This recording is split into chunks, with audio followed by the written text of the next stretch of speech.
Bwetogera kati omukulu omuwozi Kanyarugaba afulumiza lisiti y'abantu bagenda okuwamba mu National Unity Platform mu bano nga mwe mukulembeddwamu ne President Kyagulanyi Ssentamu Robert Bobi Wine era tusuubiza nti ssaawa ntono nnyo tujja balaba bonna nga bali mabega wa mutayimbwa. Twongera obajjukiza n'obategeeza nti omukulu muhoozi Kanyarugaba bino abikola kulumya Kyagulanyi Ssentamu Robert Bobi Wine kulumya abantu bati tumujjukiza nti Uganda tegenda kukoma ku ye oba na taata we. Uganda egenda kusigala ng'etambula era Uganda egenda kusigala nga bannayuganda gwekola katemba kulaba kimu ky'owulira nti oyagala naye tukujjukiza nti akaddeko nako kajja tuuka. Bino byokola abantu naawe bijja kutuukako era ojja kubiraba. Twongera bategeeza baganda baffe mikwano gyaffe nti ku lwa Uganda eno n'eggwanga lyaffe nga tukolaganiramu nga tutaba nga tukola buli kimu ekisinga okulaba nga tutereeza eggwanga. Twongera bajjukiza n'obategeeza guno mukisa omulungi gwe tulina okulaba nga Uganda ffe etambula. Tukola buli kimu ekisoboka era tutambuza emirimu nga tukolera ddala ekyo ekisinga okulaba nga tulwanirira Uganda n'eggwanga lyaffe. Ne mwami muwoozi ojja kinnyonnyoka one time bino naawe ojja byejjusa kugenda mu maaso n'okukola effujjo ku bantu baffe. Mr. President, nkusaba ne mukulu Jole Ssenyonyi mutwale obubaka bwange buno sibasabangako mutwale obubaka bwange buno nga kikulu. Meeting eyabaddeyo olunaku lwajjo nga ono omuvubuka amaze okukwata Eddie Mutwe ng'akonfamize nti yamulina. Meeting yatudde yabaddemu Sali Musale, yabaddemu Museveni kennyini, yabaddemu Janet, yabaddemu ne Lwabwogo n'abalala. Bonna bakondemiza ekikolwa kya Muhoozi ekyokukwata Eddie Mutwe nga bamugamba nti Eddie Mutwe is just a mere bodyguard, is not a politician. Even it's very rare to see Eddie Mutwe making a political statement. Why did you arrest him? Teyabazzemu n'asirika. Ne bakonsultinga ne babuuza Sali Musale n'abagamba nti I advised you don't arrest those ones who are not politicians. Why did you arrest the politician? Why did you arrest Eddie Mutwe? Guy n'asirika. As well, Janet n'abagamba naye akikoona eminga Museveni yasirise busisi. Lwabwogo n'abagamba nze ndi against okukwata abantu abatali bannabyabufuzi. Ekyakwasiza Eddie Mutwe kiki olw'okuba nti Muhoozi takolaga na Lwabwogo era baafunye olutalo. Era either tomorrow is Friday oba ku Monday. Lwabwogo mugenda kulaba ko ng'alina ekintu kyagenda okulonshinga. Eno video mujja jijja. Lwabwogo alina ekintu kyagenda okulonshinga mujja kitegera. Either agenda kwesimba mu kifo ekinene mu NRM oba alina kyagenda okulangirira ku Monday between tomorrow and Monday Tuesday alina kyagenda okulangirira. Naye nga bali mu lutalo olw'okuba tebakkiriziganya n'ebintu Muhoozi by'akola. Ekyo si ekikulu kyekirwa. Mu meeting yemu Odrek Lwabwogo yabagambye we are making a blunder. Which blunder? Nti if Robert Kyagulanyi Ssentamu and his colleagues they get to know such information and it can lead them to leave that parliament, all of the NOP MPs and other opposition MPs to leave that parliament and they leave NRM in that parliament alone, nothing will prosper and nothing will go on. Even we can lose each and everything we have. Kati mukulu Jole Ssenyonyi, Mr. President Kyagulanyi Ssentamu ngenda kusaba abakulembeze bonna ba MOP abakuwuliriramu ne mwami Ssenyonyi mubagambe bave mu parliamenti eyo tekyali parliamenti bonna baveemu tebaddamu bagende mu constituency n'obudde buweddeyo baagala okugendako tebagenda kubanga ono yabagambye omusajja ono mukoddomi we yabagambye nti singa nuupu ejja bami ba parliamenti baayo n'aba opposition abamusire bava mu parliamenti kitegeeza buli kye tugenda okukola kyonna tekiri legit kubina ebikolo bimuli mu kuwamba mu abantu n'abagamba singa nuupu ejja ba MP baayo mu parliament n'abasigala ba opposition kitegeeza nti bagenda kukozesa chance eyo kudimandinga ba all the political prisoners bonna bali makomera nga tegenda kukkiriza kugenda mu kalulu ng'abasiba bakadde tebaliyo ate nga mukyayongerako abapya. Is this the management? Is this the country we want to be in? Naye nga bano abasajja tebawulira. Kati Mr. President ngenda kusaba tegeeza abantu bonna boyinako obuyinza n'abakukkiririzaamu tebadda mu parliament kubanga Lwabwogo yabagambye I know we have those ones whom we control. For them they can remain in parliament. But those who are going to decide with their boss Robert Kyagulanyi Ssentamu and their boss Jole Ssenyonyi, the moment they leave the parliament, each and everything which is going to take place in the parliament is not going to be legit. Kati mukulu Jole Ssenyonyi, Mr. President ngenda basaba buli member parliament gomusaba ne muwandikira officially ave mu parliament n'agaana oyo munyampi temutegana bulijjo munoonya banyampi oyo munyampi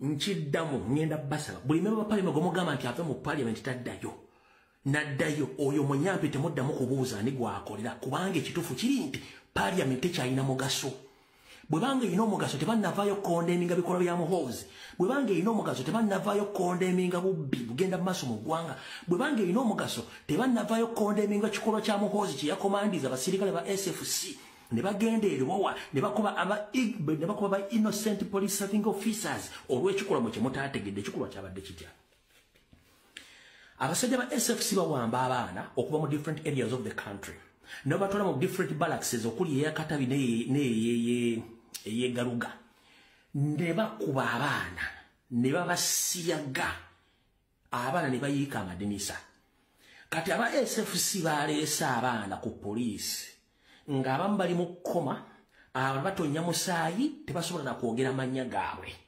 n'obaleeta ku poliisi y'eriwowa be basanze ku poliisi babagamba we can't admit these suspects, the one you call the suspects, because they are unfit.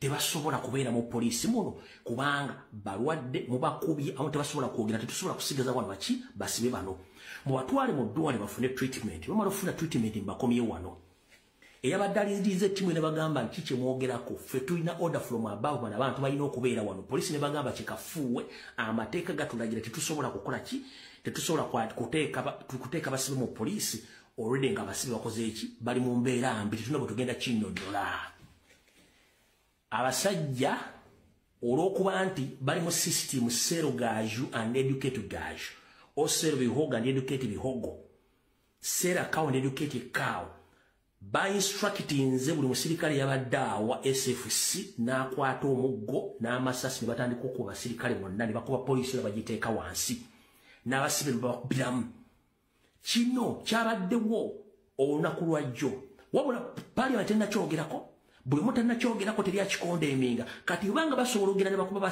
police serving officers abali mateeka bakomrade ne babayisa batya mu bisenge ebyo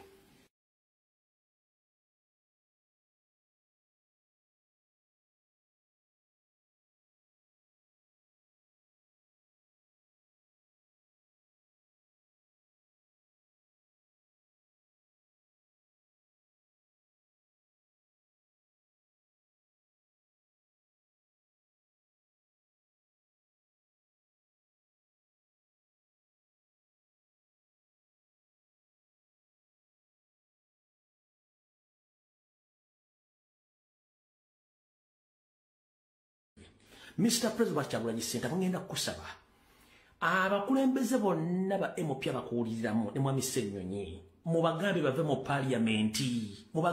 parliamenti eyo tekyali parliamenti bonna baveemu tebaddamu bagende mu constituency n'obudde buweddeyo baagala okugendako tebagenda kubanga oli yabagambye omusajja ono mukoddomi we yabagambye nti singa nuupu ejja bami ba parliamenti baayo n'aba opposition abamusi bava mu parliamenti kitegeeza buli kyetugenda okukola kyonna tekiri ligiiti kubina ebikolwa bimuli mu kuwambamu abantu n'abagamba singa nuupu ejja ba MP baayo mu parliament n'abasigala ba opposition kitegeeza nti bagenda kukozesa chance eyo okudimandinga aba all the political prisoners bonna bali makomera nga tegenda kukkiriza kugenda mu kalulu ng'abasiba bakadde tebaliyo ate nga mukyayongerako abapya.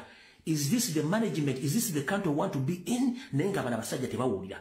Kati Mr. President ngenda kusaba tegeeza abantu bonna boyinako obuyinza n'abakukkiririzaamu tebadda mu parliament kubanga lwabogo yabagambye I know we have those ones whom we control for them they can remain in parliament but those who are going to decide with their boss Robert Kyagulanyi Ssentamu and their boss Yoweri Museveni the moment they leave the parliament each and everything which is going to take place in the parliament is not going to be rejected.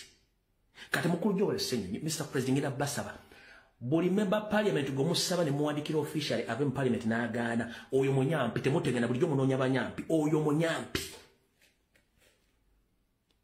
nkiddamu ngenda basaba buli member parliament gomugamba nti ave mu parliament taddayo naddayo oyo munyampi temuddamu kubuuza ani gwakolera kubanga ekituufu kiri nti parliament tekyalina mugaso bwe bange ino omugaso tebannavaayo condemninga bikolwa bya Muhoozi, bwe bange ino omugaso tebannavaayo condemninga bubbi bugenda mu maaso mu ggwanga, bwe bange ino omugaso tebannavaayo condemninga kikolwa kya Muhoozi kye yakomandiza abasirikale ba SFC ne bagenda eriwowa ne bakuba ba innocent police serving officers olw'ekikolwa kye mutaategedde ekikolwa kyabadde kitya.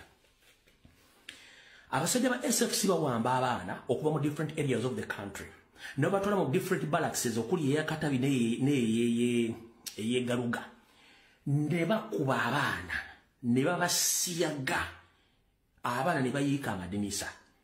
Kati aba SFC baleesa abaana ku poliisi ng'abamu bali mu kkoma, batonya musaayi tebasobola na kwogera mannya gaabwe n'obaleeta ku poliisi y'eriwowa. Be basanze ku poliisi babagamba, we can't admit these suspects, the one you call the suspects, because they are unfit.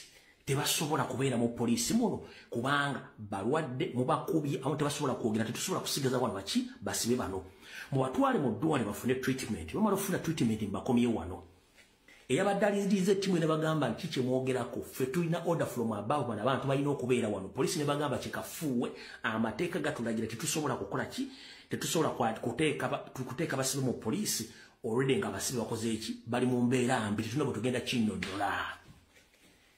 Abasajja olw'okuba nti bali mu system sero gaju and educate gaju, o sero bihogo and educate bihogo, sera cow and educate cow, ba instructinze buli musirikale yabadde awa SFC n'akwata omuggo n'amasasi ne batandika okuba basirikale bonna ne bakuba poliisi ne bagiteeka wansi n'abasibe ne babakubiramu. Kino kyabaddewo olunaku lwajjo, wabula Parliament tennakyogerako, buli muntu tennakyogerako, teri akikondemminga. Kati banga basobola okugenda ne bakuba ba police serving officers abali mateeka, ba comrade babayisa batya mu bisenge ebyo.